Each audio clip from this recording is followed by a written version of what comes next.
Alright, today what we're going to do is just put some new upper control arm bushings on. Might be on YouTube. Okay. And the first thing we're going to do, you got to jack it up. Put you some jack stands under there. Alright guys, so what we're going to do is take a loose the ball joint first. Oh, you know what we should get that out of the way. We forgot the brake clip. Holds the brake line.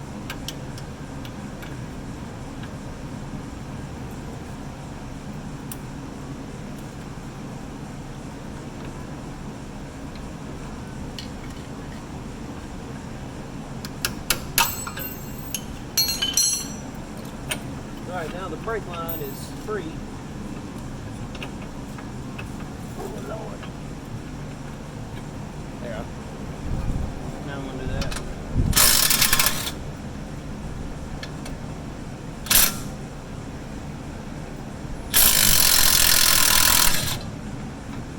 And there may be other ways to do this, but that's how we're doing it. The shock it would fight us the whole time, so we're just that way we can get this off and not have to be fighting, and it's not under any undue stress. So now let's see if we can break this bad boy loose. Well, I may have to get 2 wrenches. Here's my other big. I bet you I am. It's as tight as that other one is.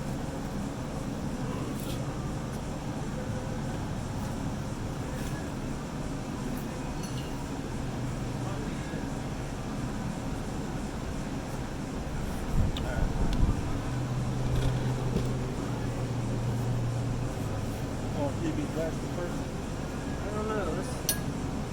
Might get it. Let's see if PB Blast did anything the first time.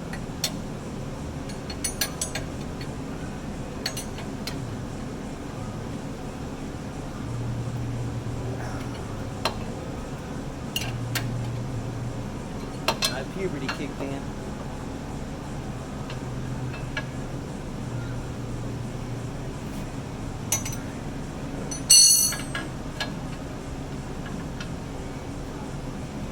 This is the part where it'd probably be fast forwarded.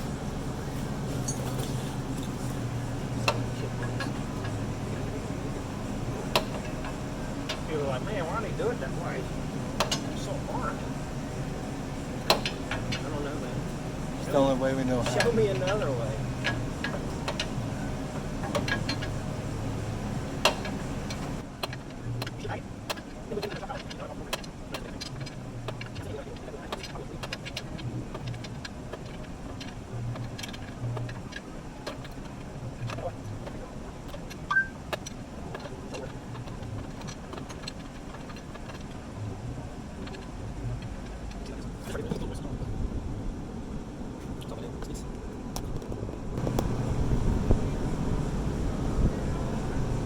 We'll have to see when I get on the computer if this is any good.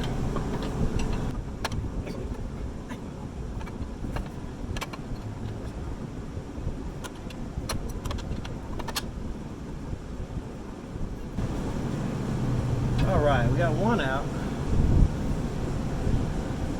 We'll show how bad it is when we get it all out. We'll put it back together.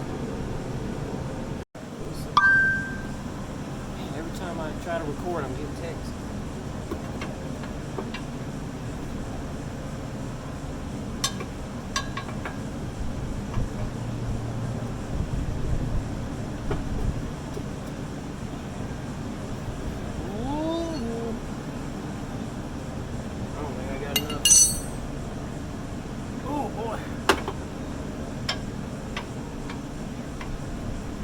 Peanut butter today.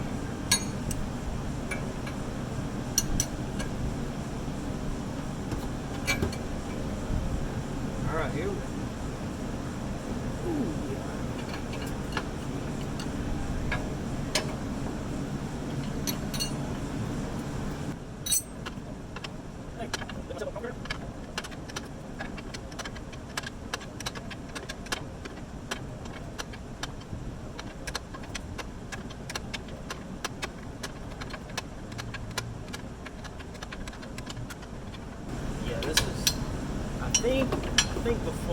I had moved that over some.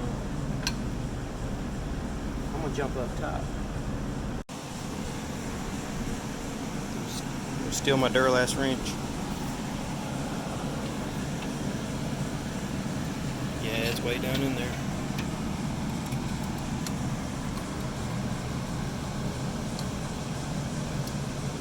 So much easier to work on things when it's got the Weber in place. So we're just going to break those loose and then pull that shaft, upper control arm shaft, out. Oh, one thing I should mention is there's some shims in there, and we're going to, let's see, here they are, the shims. We're going to make note of how they are, if there's a little one in the back and big one in the front, but we're going to put them shims back in just like it was, so that when so we don't lose them, put it all back together like it was, and then after it's all done, we're going to go get it aligned, the alignment shop, and they'll really do it. They'll do a good job. And you know, it's always a good idea to take pictures as you go, so that you can, if you lose train of thought or whatever, you can remember to go back. But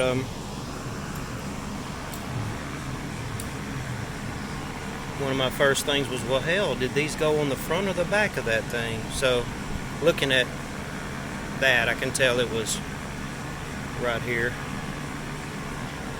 So it's gonna, whoops, trying to do this one hand, but we're gonna put it on there and bolt it up. Ooh, I don't know if you can see. There we go. Not too bad. Oh Lord, sorry. Okay, so what we're gonna do, we're gonna kind of thread it up some, then I'm gonna slide in those shims and then tighten it up the rest of the way. Just like that. Yeah. Lock washers. Yeah, there we go. Now we're gonna tighten this up really good with all our might. Alright, so the shaft's in place, and what we did is walked the upper control arm onto it and then just started threading these. I had to bend this out of the way a little bit, but just thread these in by hand. Now we're going to get the wrench on it and tighten it up really tight, and it'll be, and then we'll reassemble everything. It'll be good. Then we'll grease it. Man, they can be tight sometimes getting this aftermarket stuff in there, but we'll have to double wrench it. Alright, a little update further along. This was supposed to be the easy side, but and it would have been, but for some reason the upper control arm, those bushings decided to strip it out. Strip it out a little bit. Ooh, let me get focused. We didn't like how it was feeling, so luckily we have a parts truck, and we went and got another control arm off of it. And we are putting everything back together now, and it's going better. This stuff is pretty tight to get on. Alright, so we got that done. Now we're going to bottle jack up this lower piece and bolt in our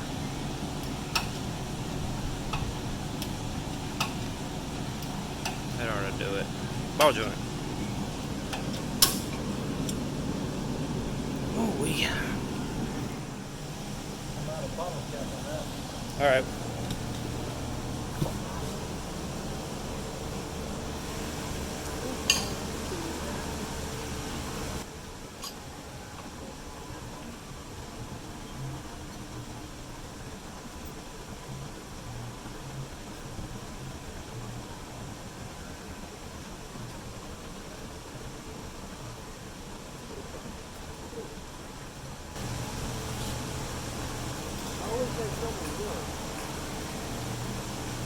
There we go. Ready to send her home. Send it.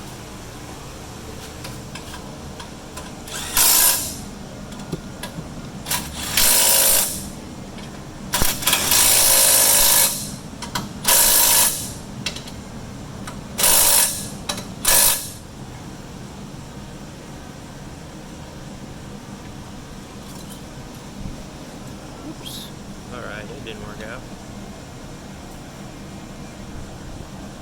You see how it's got a little hex? It's got a nut that fits up in that flange.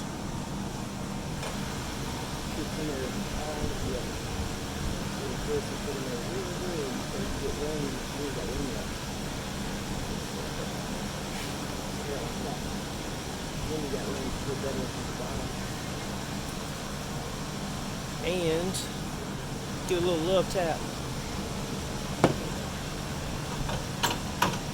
And that's in.